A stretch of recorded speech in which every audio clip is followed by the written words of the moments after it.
First question, Ryan Rashog, TSN.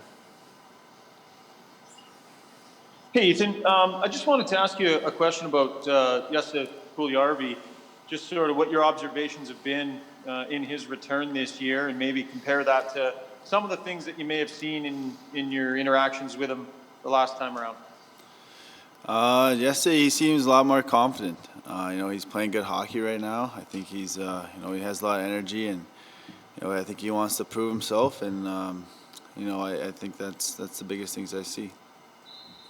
Is there anything in his demeanor? Like it was notable to me that Tip, kind of on the first day of camp, talked about how he's kind of always smiling and happy, and it seems like he's brought a pretty positive attitude in, and maybe improved his English a bit, which has to help.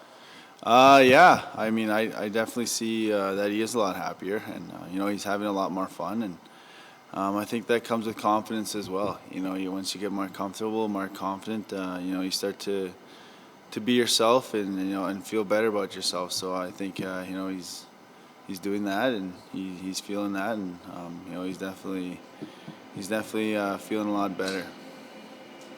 Thanks. Next question, Reed Wilkins, 630 Ched. Thanks, Sean. Hi, Ethan.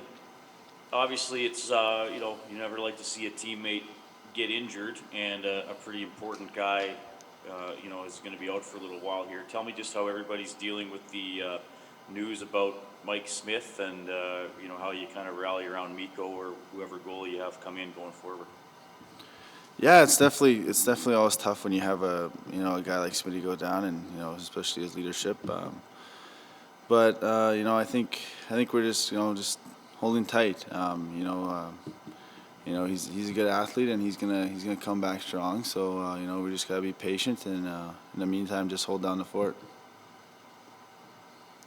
Thank you. Next question, Mark Spector, Sportsnet. If it's been a bit of a theme this year to try to, tighten up your own end and not give up as many sort of really good chances. If that's the theme, then does it become more important now that you're in a bit of a goaltending crisis here? Does this team need to really hunker down and play better defensively? Yeah, I think that's always going to be the case, though. You always want to be great defensively in this league. It's you give up a chance, and a lot of guys are opportunistic. It usually ends up in the back of your net. Yeah, I mean, we got a lot of confidence in Koski, and depending on how much of the workload he can handle with the with the really jam-packed season, I guess that's going to determine that question, and I guess we're just going to have to wait and see. Thank you. Next question, Derek Van Diest, Post Media. Hey, Ethan, you guys are going basically from 0 to 100 here, and it obviously showed in that second game. You had your legs better than you did in the first. How do you feel, personally, like it going from, you have no basically runway here. You just dropped the puck and went all out. How are you feeling from your first game to the second game to now, I guess? Yeah, definitely a big improvement in the second game. I think the first game we were just kind of feeling it out too much. We weren't really playing our systems, and weren't really supporting each other too well, and we had a lot of breakdowns. And I think after a lot of video and Tip really harping on us in that second game, really helped us straighten a couple things out, and we started playing some real hockey after that. Next question, Paul Gasol. I'll ask about you. Sorry, Go ahead.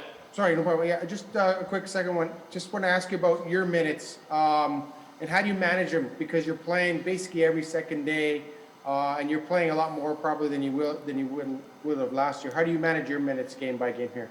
I think that just happens with the preparation before the game. How well you take care of your body, and with your nutrition and your rest. I think that's the biggest part, because when you go out and play, you just play, and I think that's the biggest thing is your preparation. When you're prepared, you're not really worrying about that stuff too much.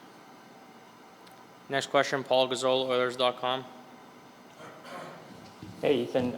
We typically see big fan bases like Toronto and Montreal enter Rogers Place and almost take it over. Is there any advantage in that not being the case this year? I mean, obviously, yeah. With fans, it's definitely without fans, it's different, right? So, I mean, you like to see those things when when you see a original six team come in and you see the fans that the following they have, and it's usually cool to see, and I usually like that stuff too. But it's definitely different, but I don't think it should really change anything. Last question, Jim Matheson, Post Media. Ethan, are you looking at this season, early part of the season, it's just kind of like the playoffs where you play every second day, except the difference is, you play a different team about every third day. Is that the way you're looking at it? I mean, yeah, I think you kind of have to, right? Like, they're mini playoff series, and like you're gonna play these guys like 10 times, which is a lot, and so you gotta get really familiar with each other, and you try to pick out the weaknesses and their strengths. So and try to pick away at that. But yeah, definitely a little mini playoff series.